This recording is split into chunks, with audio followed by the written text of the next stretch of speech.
ওম শান্তি শান্তি শান্তি। আমরা যেন উভয়েই একই সঙ্গে সমস্ত রকম শক্তি লাভ করি।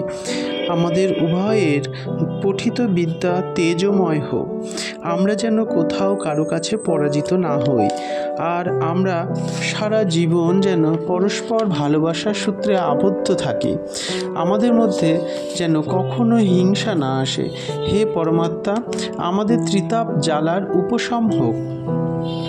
প্রথম অধ্যায়। গ্রন্থের প্রারম্ভে পরমাত্মার নাম স্মরণ করা মঙ্গলদায়ী। তাই এখানে সর্বপ্রথম ওঙ্কারের উচ্চারণ করে উপনিষদের আরম্ভ করা হয়েছে।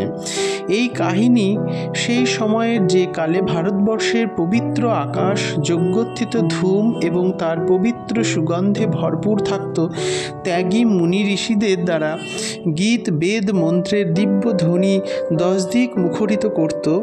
গৌতম বংশীয় বাজশ্রবার পুত্র অথবা প্রচুর অন্নদান হেতু যশস্বী মহর্ষি অরুণের পুত্র উদ্দালক ঋষি ফল কামনা করে বিশ্বজিৎ নামক একটি মহাযজ্ঞের অনুষ্ঠান করেছিলেন। এই বিশ্বজিৎ যজ্ঞের যজ্ঞকারীকে তার সমস্ত সম্পদ ব্রাহ্মণদের দান করতে হয়। অতএব ঋষি উদ্দালকও তার সমস্ত ধন ঋত্বিক এবং অন্যান্য ব্রাহ্মণদের দক্ষিণাস্বরূপ দান করেছিলেন। ঋষি উদ্দালকের নচিকেতা নামে একটি পুত্র ছিল। সেকালে গাভী ছিল প্রধান সম্পদ, আর বাজশ্রবস উদ্দালকের গৃহে এই সম্পদের অভাব ছিল না। হোতা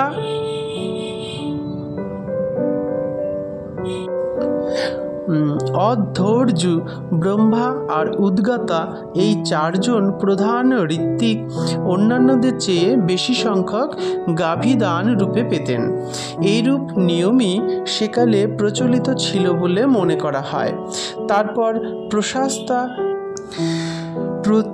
প্রস্থাতা ব্রাহ্মণ আচ্ছংসী আর প্রস্ততা এই 4 জন গৌণ ঋত্বিক প্রধান ঋত্বিকদের অর্ধেক অচ্ছাবাক নেষ্টা আগ্নিধ্র আর প্রতিহর্তা এই 4 গৌণ ঋত্বিক প্রধান ঋত্বিকদের 1/3 এবং গ্রাবস্তুত নেতা পোতা আর সুব্রহ্মণ্য এই 4 জন গৌণ ঋত্বিককে প্রধান ঋত্বিকদের তুলনায় 1/4 গাভী দান রূপে দেওয়া হতো। যজ্ঞের নিয়মানুসারে দক্ষিণাস্বরূপ দান করবার জন্যে যখন গাভীগুলিকে যজ্ঞস্থলে নিয়ে যাওয়া হচ্ছিল, তখন বালক নচিকেতা সেগুলিকে দেখতে পেলেন। গাভীগুলির করুণ অবস্থা দেখে বালক হলেও নচিকেতার নির্মল হৃদয়ে শ্রদ্ধার উদ্রেক হলো, আর তিনি মনে মনে চিন্তা করতে লাগলেন, পিতা এগুলো কি ধরনের গাভী দক্ষিণারূপে দান করছেন? এখন এদের না আছে ঝুঁকে জল পান করার ক্ষমতা, না আছে চিবিয়ে ঘাস খাবার মতো দাঁত, আর না আছে এদের বাটে এতটুকু দুধ। অধিকন্তু এদের ইন্দ্রিয়গুলিও শুকিয়ে গেছে, এদের গর্ভধারণের ক্ষমতা আর নেই। হায়, এই রকম অকর্মণ্য আর মরণাপন্ন গাভীগুলি যে ব্রাহ্মণ ঘরে নিয়ে যাবেন, তিনিও তো এগুলির থেকে দুঃখ ছাড়া আর কিছুই পাবেন না।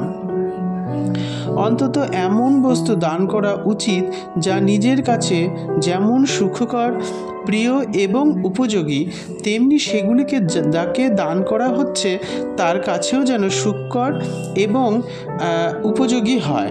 দান করার নাম করে দুঃখদায়ক অনুপযোগী বস্তুর দানরূপ কর্মের দ্বারা তো দানের অমর্যাদা করা হয় এবং নিজের অমঙ্গল ডেকে আনা হয়।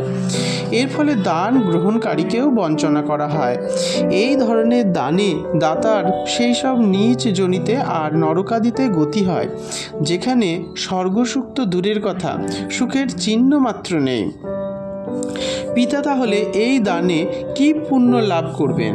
এ তো যজ্ঞের একরূপ বৈগুণ্য, কারণ ইনি সর্বস্ব দানের সংকল্প করেও উত্তম গাভীগুলি আমার জন্য রেখে দিয়েছেন। আর শুধু তাই নয়, সর্বস্ব মানে তো আর তার মধ্যে আমিও আছি। আমিও তো পিতার সমস্ত সম্পদের মধ্যে এক সম্পদ।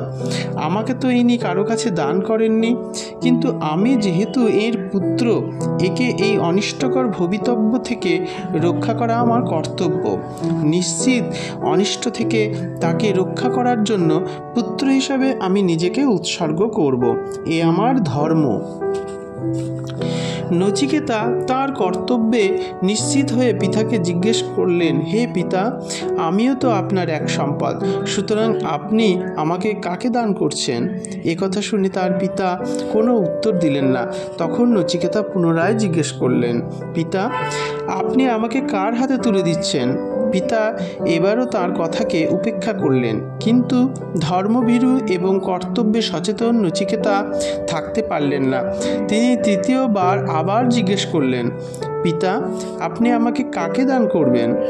এবার ঋষি উদ্দালক অত্যন্ত ক্রুদ্ধ হয়ে উঠলেন এবং হিতাহিত জ্ঞানশূন্য হয়ে বলে উঠলেন, তোমাকে আমি মৃত্যুর হাতে দান করছি। শিষ্য এবং পুত্র তিন শ্রেণীর হয়, উত্তম, মধ্যম এবং অধম।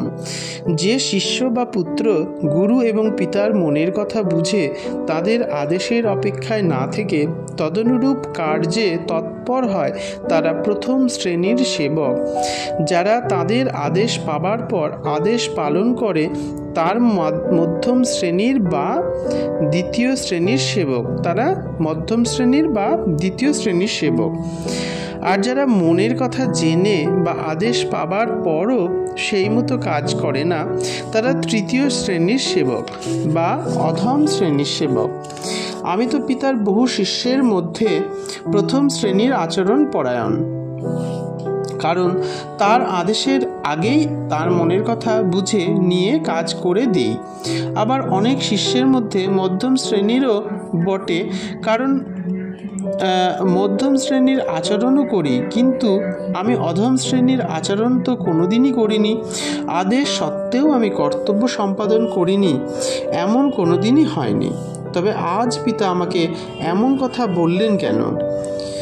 যমরাজেরই বা এমন কি প্রয়োজন থাকতে পারে যা পিতা আজ আমাকে তার হাতে দিয়ে সম্পন্ন করাতে ইচ্ছুক?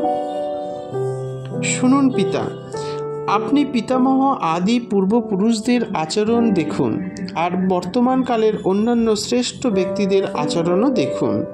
তাদের জীবনে আগেও কোনো দিন অসত্য স্থান পেত না, এখনও পায় না।